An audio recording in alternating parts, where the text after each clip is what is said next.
Hello hi ನಮಸ್ತೆ ಸ್ನೇಹಿತರೆ, welcome back to my channel. ಎಲ್ಲರೂ ಹೇಗಿದ್ದೀರಾ? ತುಂಬ ಚೆನ್ನಾಗಿದ್ದೀರಾ ಅಂತ ಅನ್ಕೋತೀನಿ. ನಾನು ನಿಮ್ಮ ಭವ್ಯ, ನಾನು ಕೂಡ ತುಂಬ ಚೆನ್ನಾಗಿದ್ದೀನಿ. ಇವತ್ತು ನಾನು ಒಂದು ವಿಚಾರದ ಬಗ್ಗೆ ಮಾತಾಡಬೇಕು ಅಂತ ಇದ್ದೀನಿ. ಏನಪ್ಪ ಅಂದರೆ ಸ್ಯಾರಿ ಬಿಸ್ನೆಸ್ ಸ್ಟಾರ್ಟ್ ಮಾಡಬೇಕು ಅಂತ. ಅಂದರೆ ಇದಕ್ಕೂ ಮುಂಚೆ ನಾನು ಮಾಡ್ತಿದ್ದೆ, ಇಯರ್ಲಿ ಒನ್ಸ್ ವರಲಕ್ಷ್ಮಿ ಹಬ್ಬದ ಟೈಮಲ್ಲಿ ಮಾತ್ರ ಮಾಡ್ತಿದ್ದೆ. ಬಟ್ ಈಗ ಅದನ್ನು ಕಂಟಿನ್ಯೂ ಮಾಡೋಣ ಅಂತ ಅಂದ್ಕೊಂಡಿದ್ದೀನಿ. ಅದಕ್ಕೆ ನಿಮ್ಮ ಪ್ರೋತ್ಸಾಹ ಸಹಕಾರ ಎರಡೂ ಬೇಕು. ಈ ವಿಚಾರದ ಬಗ್ಗೆ ನಾನು ನನ್ನ ಫ್ರೆಂಡ್ ಹತ್ರ ಮಾತಾಡಿದಾಗ ಅವ್ರು ಹೇಳಿದ್ರು, "ಸರಿ ಮಾಡಿ, ನಾನು ಆನಂದ್ ಗುರೂಜಿ ಅವ್ರ ಹತ್ರ ಮಾತಾಡ್ತೀನಿ ಒಂದ್ಸಲ. ಅವ್ರ ಆಶ್ರಮದಲ್ಲಿ ಏನಾದ್ರೂ ಸ್ಯಾರಿ ಸ್ಟಾಲ್ ಹಾಕೋ ಥರ ಏನಾನ ಆಪ್ಷನ್ಸ್ ನಮಗ್ ಸಿಕ್ತು ಅಂದ್ರೆ ನಿಮ್ಗೂ ಒಂದ್ ಸ್ವಲ್ಪ ಹೆಲ್ಪ್ ಆಗುತ್ತೆ. ನಾನು ಅವ್ರ ಹತ್ರ ಮಾತಾಡ್ಬಿಟ್ಟು ನಿಮ್ಗೆ ಹೇಳ್ತೀನಿ" ಅಂತ ಹೇಳಿದ್ರು. ನನಗೆ ಅದಕ್ಕೆ ಖುಷಿ ಬಿಟ್ರೆ ಬೇರೆ ಇಲ್ಲ ಅಂತ ಅನ್ಕೊಂಡೆ. ಯಾಕಂದ್ರೆ ನಂಗೆ ತುಂಬಾ ಇಷ್ಟ ಆನಂದ್ ಗುರೂಜಿ ಅವರ ಆಶ್ರಮದಲ್ಲಿ, ಅದರಲ್ಲೂ ಆ ದೇವ್ರ ಸನ್ನಿಧಿ ಒಳಗಡೆ ಆಗತ್ತೆ ಅಂದ್ರೆ ನನ್ಗಿಂತೂ ಖುಷಿ ಪಡೋರು ಯಾರು ಇಲ್ಲ. ಭೂವರಹ ಸ್ವಾಮಿ ದೇವಸ್ಥಾನ ಅದು. ಎಲ್ಲಿಂದನೋ ಬರ್ತಾರೆ ಭಕ್ತಾದಿಗಳಲ್ಲಿಗೆ. ಅಂಥದ್ರಲ್ಲಿ ಆ ಜಾಗದಲ್ಲಿ ನನಗೊಂದು ಅವಕಾಶ ಸಿಗುತ್ತೆ ಅಂದ್ರೆ ತುಂಬಾನೇ ಖುಷಿ ನನ್ಗೆ. ಅವರು ಮಾತಾಡ್ಕೊಂಡ್ ಬಂದು ಪಾಪ ಹೇಳಿದ್ರು, "ಅವ್ರು ಏನು ಹೇಳಲಿಲ್ಲ ಅಕ್ಕ, ಮಾಡ್ಕೊಳ್ಳಿ, ಅದ್ರಲ್ಲೇನಿದೆ, ಜನಕ್ಕೆ ಹೆಲ್ಪ್ ಆಗುತ್ತೆ ಅನ್ನೋದಾದ್ರೆ ಆರಾಮಾಗಿ ಮಾಡ್ಕೊಳ್ಳಿ. ಆದ್ರೆ ನಾವಿರೋಂಥ ಜಾಗನ ಸ್ವಚ್ಛತೆಯಿಂದ ಇಟ್ಕೋಬೇಕು, ಕ್ಲೀನ್ ಆಗಿ ಇಟ್ಕೊಳ್ಳೋದಾದ್ರೆ ಖಂಡಿತ ಮಾಡಿ, ನಂದೇನು ತೊಂದರೆ ಇಲ್ಲ" ಅಂತ ಹೇಳಿದ್ರು. ನನಗಂತೂ ತುಂಬಾ ಖುಷಿ ಆಯ್ತು. ಶನಿವಾರ ವಿಶೇಷ ಪೂಜೆ ಇರುತ್ತೆ ಅಂತಾನು ಹೇಳಿದ್ರು. ಹಂಗಾಗಿ ಶನಿವಾರ ಬೆಳಗ್ಗೆನೆ 8:30ಗೆಲ್ಲ ಪೂಜೆ ಇರುತ್ತೆ, ಬನ್ನಿ ಬಂದು ಹಾಕಿ ಅಂತ ಹೇಳಿದ್ರಂತೆ. ನಾವು ಹೋದ್ವಿ. ಆಲ್ಮೋಸ್ಟ್ ಬೆಳಗ್ಗೆ 8:30ಗೆಲ್ಲ ಅಲ್ಲಿದ್ವಿ. ನಾವು ಹೋದವಾಗ ಇನ್ನ ಅವಾಗ ಪೂಜೆ ಸ್ಟಾರ್ಟ್ ಮಾಡಿದ್ರು.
ನೋಡಿ, ಇದೆ ಅಮ್ಮನೂರ್ ದೇವಸ್ಥಾನ, ಭೂವರಹ ಸ್ವಾಮಿ ದೇವ್ರಿದು.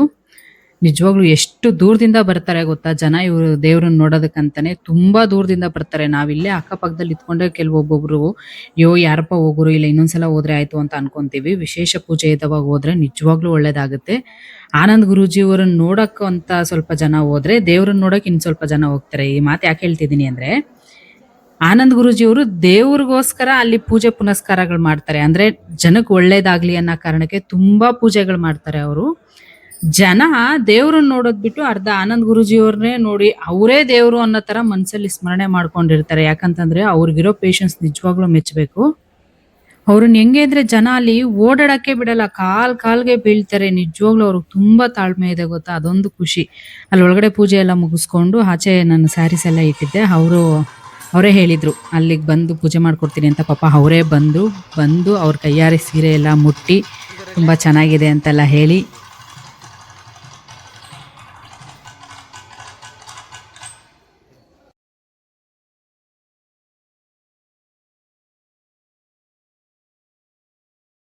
ಈ ಸೇರಿನ ಯಾರನ್ನು ಬಂದ ತಕ್ಷಣ ತಗೊಳ್ಳೋದು.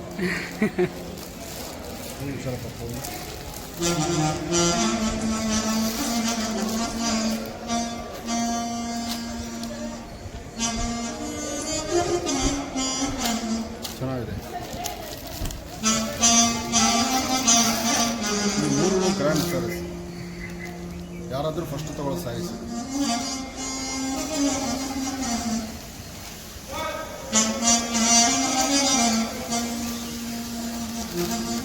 ಬನ್ನಿ ತಗೊಳ್ಳಿ.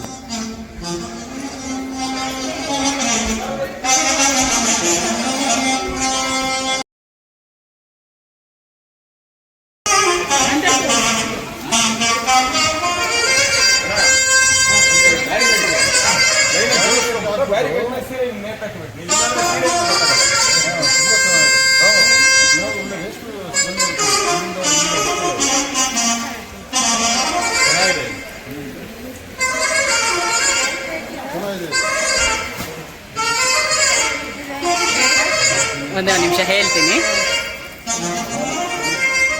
ಇದು ವ್ಯಾಪಾರ ಶುರು ಮಾಡಿದ್ವಿ. ಒಳ್ಳೆಯದು. ಥ್ಯಾಂಕ್ ಯು ಗುರುಗಳೇ.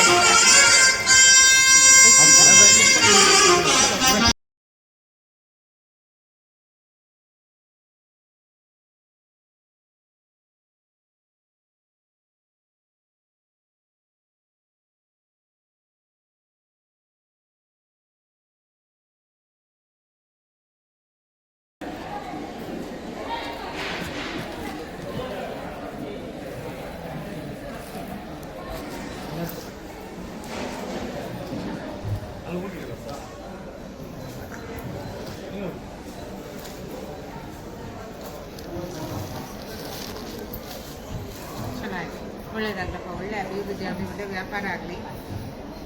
ನನ್ನೆಲ್ಲ ಸೀರೆನೂ ಮುಟ್ಟಿದೆ.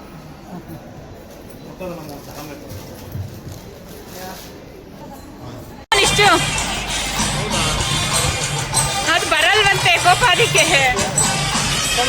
ಬಾ ಅಂತ ಕರಿ ಬರುತ್ತೆ.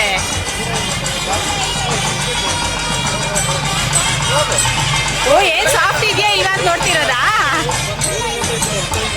ಇಲ್ಲೇ ಸೆಟ್ ಮಾಡ್ಕೊಳ್ಳಿ ಅಂತಲೂ ಹೇಳಿದ್ವಿ ನಾವು. ಅಂತಹದ್ರಲ್ಲಿ 4 ಕುಟುಂಬಗಳಿಗೆ ಮದುವೆ ಇಲ್ಲಿ ಸೆಟ್ ಮಾಡ್ಕೊಳ್ಳೋದಂಥ ಸಂತೋಷ ನಮಗಾಗಿದೆ. ಅಂದರೆ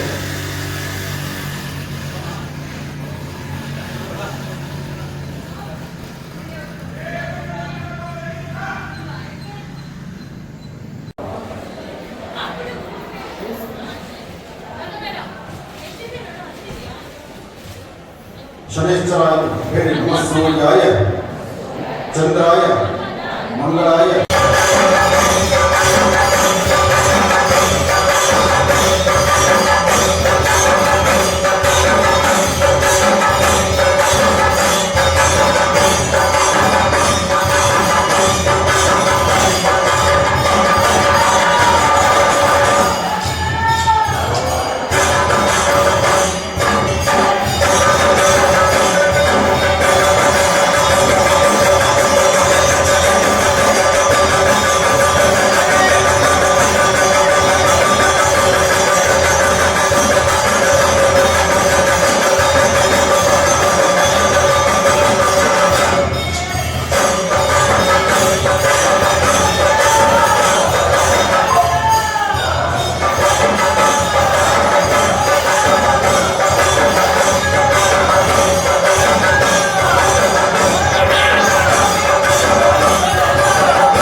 ಎಲ್ಲ ಭಕ್ತರು ನನ್ನ ಕಡೆ ಗಮನ ಕೊಡಿ. ಇದು ವರಹದೇವರ ಪ್ರಸಾದ. ಪೂರ್ತಿ ಬಡಿಸೋ ತನಕ ನಿಮ್ಮ ಕೈ ಎಲೆ ಹತ್ರ ಬರಬಾರದು. ಶ್ರೀರಾಮ ಜಯರಾಮ ಆ ರಾಮದೇವರ ಅನುಷ್ಠಾನವನ್ನು ಮಾಡಬೇಕು. ಅಂದರೆ ಇದು ಮಹಾವಿಷ್ಣುವಿನ ಪ್ರಸಾದ. ಇವತ್ತು ಶನಿವಾರ ಸಿಗೋದು, ಅದರಲ್ಲೂ ಇವತ್ತಿನ ದಿನವಾರ ನಕ್ಷತ್ರ ಪ್ರಕಾರ ಅಧಿಕ ಮಾಸದ ಈ ಶುಭ ದಿನ, ಇದೊಂದು ಅದೃಷ್ಟವೇ ಸರಿ. ಅಮ್ಮ ತಟ್ಟೆ ಇಲ್ಲಿ ಬನ್ನಿ, ಅಲ್ಲಿ ಬನ್ನಿ. ಮೋಹ ಅಂತ ಆಗ ಪಾರ್ವತಿ ಹೇಳ್ತಾಳೆ, ಮೋಹನೇ ಎಲ್ಲರಿಗಿಂತ ಶ್ರೇಷ್ಠವಾಗಿದ್ರೆ ನನ್ನ ಕರ್ತವ್ಯ ನಾನು ಮಾಡಲ್ಲ ಅಂತ. ಪಾರ್ವತಿ ತಾಯಿ ಅಂದ್ರೆ ಇಡೀ ಜಗತ್ತನ್ನ ಸಲುಹುವಂತಹ ಶಕ್ತಿ ಪಾರ್ವತಿ ದೇವಿಗಿರತ್ತಂತೆ. ಇನ್ನು ಪಾರ್ವತಿ ಅವಳ ಕೆಲಸ ಮಾಡ್ತಿರ ಇದ್ರೆ ಇಡೀ ಜಗತ್ತಿಗೆ ಊಟ ಅನ್ನೋದೇ ಇರೋದಿಲ್ಲ, ಆಹಾರ ಬೆಳೆ ಯಾವುದೂ ಇರೋದಿಲ್ಲ. ಆ ಸಂದರ್ಭದಲ್ಲಿ ಆಗ ಶಿವ ತಿರ್ಗಾ ಮತ್ತೆ ಪಾರ್ವತಿ ಬಳಿ ಹೋಗಿ ಕೇಳ್ತಾಳೆ, ಅಮ್ಮ ನಾನು ಆಡಿರುವಂತಹ ಮಾತು ತಪ್ಪಾಗಿದೆ, ನೀನು ಮತ್ತೆ ಅನ್ನಪೂರ್ಣೇಶ್ವರಿಯಾಗಿ ಅವತಾರವನ್ನು ತಾಳಿ ಈ ಭೂಲೋಕದಲ್ಲಿ ಹುಟ್ಟಿದಂತಹ ಪ್ರತಿ ಜೀವರಾಶಿಗೂ ಕೂಡ ಆಹಾರವನ್ನು ಒದಗಿಸುವಂತಹ ಶಕ್ತಿ ನಿನ್ನದಾಗಬೇಕು ಅಂತ. ಅದಕ್ಕೆ ನಾವಿಲ್ಲಿ ತಿನ್ನುವಂತಹ ಪ್ರತಿ ಕಾಳು ಅನ್ನ ತಾಯಿ ನಮ್ಮ ಹಣೆಯಲ್ಲಿ ಬರ್ದಿರ್ತಾಳಂತೆ. ಇವತ್ತು ನಾವಿಂತಹ ಜಾಗದಲ್ಲಿ ಇಂತಹ ಪದಾರ್ಥವನ್ನು ತಿಂದಿದ್ದೀವಿ ಅಂತ. ಪ್ರಪಂಚದಲ್ಲಿ ಹುಟ್ಟಿರುವಂತಹ ಪ್ರತಿ ಜೀವರಾಶಿಗೂ ಕೂಡ ಊಟ ಅನ್ನೋದು ಇದ್ದೇ ಇರುತ್ತೆ.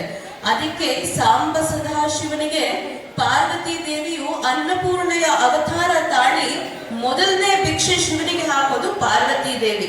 ಅದಕ್ಕೆ ಇವತ್ತು ನೀವು ಇಲ್ಲಿ ಲಕ್ಷ್ಮೀ ಭೂವರಹ ಸಾಲಿಗ್ರಾಮ ಕ್ಷೇತ್ರದಲ್ಲಿ ಪ್ರಸಾದವನ್ನು ಏನ್ ಸ್ವೀಕಾರ ಮಾಡ್ತಿದ್ದೀರಾ, ತಾಯಿ ಮಹಾಲಕ್ಷ್ಮಿಯನ್ನ ಸ್ಮರಣೆ ಮಾಡ್ತಾ ಎಲ್ಲರೂ ಕೂಡ ಅನ್ನಪೂರ್ಣೇಶ್ವರಿಯನ್ನ ಸ್ಮರಣೆ ಮಾಡ್ತಾ ತಾವು ಪ್ರಸಾದವನ್ನು ಸ್ವೀಕಾರ ಮಾಡ್ಬೋದು.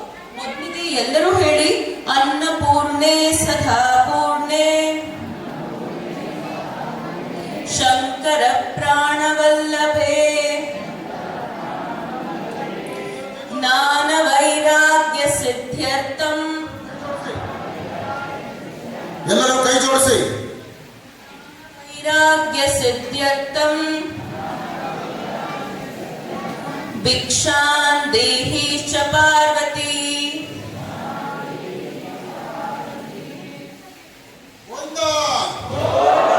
ಗೋವಿಂದ. ಆ ಗೋವಿಂದ ಅನ್ನೋ ಪದ ಒಕ್ಕಳಿಂದ ಮೇಲಿಗೆ ಬಂದ್ರೆ ಇನ್ನು ಅರ್ಧ ಕೆಜಿ ಆಹಾರ ಒಳಗೋಗುತ್ತೆ. ಗೋವಿಂದ. ತಿರುಪತಿ ಕೇಳಿಸ್ಬೇಕು. ಗೋವಿಂದ ಗೋವಿಂದ ಗೋವಿಂದ ಗೋವಿಂದ. ಅನ್ನಪೂರ್ಣೆ ಸದಾಪೂರ್ಣೆ ಶಂಕರ ಪ್ರಾಣವಲ್ಲಭೆ ಜ್ಞಾನ ವೈರಾಗ್ಯ ಸಿದ್ಧತ್ವಂ ಭಿಕ್ಷಾಂದೇಹಿ ಚ ಪಾರ್ವತಿ. ಭಗವತಿಯನ್ನು ಪ್ರಾರ್ಥನೆ ಮಾಡಿಕೊಂಡು ಮೊದಲು ಸಿಹಿ ಪದಾರ್ಥವನ್ನ ಲಕ್ಷ್ಮೀ ಭೂವರಹ ಸ್ವಾಮಿ ಹೆಸರು ಹೇಳ್ಬಿಟ್ಟು ಎಲ್ಲರೂ ಸ್ವೀಟ್ ಕೈ ತಗೊಳ್ಳಿ. ಯಾಕೆಂದ್ರೆ ಮಾತೃ ಪ್ರೇಮ, ತಾಯಿಯ ಪ್ರೇಮ ಎಲ್ಲಿ ಸಿಗುತ್ತಪ್ಪ ಅಂದ್ರೆ ಆ ಸಿಹಿ ಪದಾರ್ಥವನ್ನ ಕೈಗೆತ್ಕೊಂಡು ಹಾಕಿ ಸಿಗುತ್ತೆ. ತಗೊಳ್ಳಿ. ಆ ಸಿಹಿ ಪದಾರ್ಥವನ್ನ ಕಣ್ಣು ಹೊತ್ಕೊಂಡು ಪ್ರಸಾದ ಸ್ವೀಕರಿಸಿ. ಇಲ್ಲಿಂದ ಊಟ ಶುರು ಮಾಡಿ. ಬ್ಯಾಟಿಂಗ್ ಜೋರಾಗಿರ್ಬೇಕು, ಎಲ್ಲ ಸಿಕ್ಸಾರೆ ಹೊಡಿಬೇಕು. ಆನಂದ್ ಗುರುಜಿಯವರ ಆಶ್ರಮದಲ್ಲಿ ನನಗೆ ಸ್ಟಾಲ್ ಹಾಕಕ್ಕೆ ಅವಕಾಶ ಮಾಡಿಕೊಟ್ಟಿದ್ದಕ್ಕೆ ಆನಂದ್ ಗುರುಗಳಿಗೆ ನಾನು ಯಾವತ್ತೂ ಚಿರಋಣಿಯಾಗಿರ್ತೀನಿ. ತುಂಬ ತುಂಬ ಧನ್ಯವಾದಗಳು ಗುರುಗಳೇ, ಇದೇ ನನಗೆ ಅವಕಾಶ ಮಾಡಿಕೊಟ್ಟಿದ್ದಕ್ಕೆ. ಇದ್ರ ಜೊತೆ ಇನ್ನೊಂದೇನಪ್ಪ ಅಂದರೆ ಅವರು ಎಷ್ಟು ಸ್ಪಷ್ಟವಾಗಿ ಹೇಳಿದ್ದಾರೆ ಅಂದರೆ, ಪ್ರತಿ ಶನಿವಾರ ಭಾನುವಾರನೂ ನೀವು ಇಲ್ಲಿ ಬಂದು ಸ್ಟಾಲ್ ಹಾಕಿ, ನಿಮಗೂ ಒಂದು ಒಳ್ಳೆಯದಾಗುತ್ತೆ, ಹೆಲ್ಪ್ ಆಗುತ್ತೆ. ಅವರು ಹೇಳೋ ಮಾತು ನಿಜವಾಗ್ಲೂ ಕೇಳ್ತಿದ್ರೆ ಎಲ್ಲರೂ ಅನ್ಕೊತಾರೆ ಏನೈತಲ್ಲಿ ಅಂತ, ಅಷ್ಟು ಜನ ಹೋಗ್ತಾರೆ ಅಂತ. ಏನೈತೆ ಅಂತ ಅನ್ಕೊಳ್ಳೋರು ದಯವಿಟ್ಟು ಒಂದು ಸಲ ಬಂದಲ್ಲಿ ನೋಡಿ, ಅವರು ಎಷ್ಟು ಸರಳತೆಯಿಂದ ಎಲ್ಲರ ಜೊತೆ ಇರ್ತಾರೆ ಅನ್ನೋದು ನಿಮಗೆ ಗೊತ್ತಾಗುತ್ತದು. ತುಂಬ ಧನ್ಯವಾದಗಳು ಗುರುಗಳೇ. ಇದಾದಮೇಲೆ ನಾನು ನೆಕ್ಸ್ಟ್ ಸ್ಟಾಲ್ ಎಲ್ಲಾಗ್ತೀನಿ ಅಂತ ಅಪ್ಡೇಟ್ ಮಾಡ್ತೀನಿ ನಿಮಗೆ. ಈ ವಿಡಿಯೋ ನೋಡಿದ ಪ್ರತಿಯೊಬ್ಬರಿಗೂ ತುಂಬ ಹೃದಯದ ಧನ್ಯವಾದಗಳು.